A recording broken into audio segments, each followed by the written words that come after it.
پښتانو د معدې جوش لپاره هغه خویندې چې خولې ته ترشي اوبه راځي، معده یې سوځي، هغه ورونه چې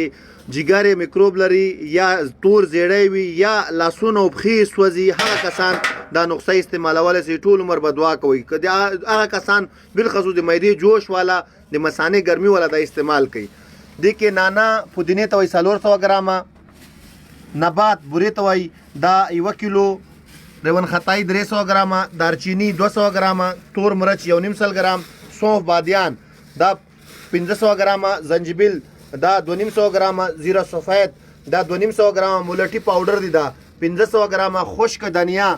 دا پکې 250 ګرامه، ثابت کورکمن 1.5 ګرام، او 7 پودینه 2 ګرامه، 7 اجوین چې دا 10 ګرامه دا به ټول پاوډر کوي. بیا به چان کوي، نیمه کاچوغه 1 ګلاس اوبو سره سهار او ماښام، یعنې کې ډوډۍ نه بعد یا 3 ټیمه سهار غرمه ماښام هم خوړلی شي. انشاءالله د معدې جوش ته پیله خوراک دا کار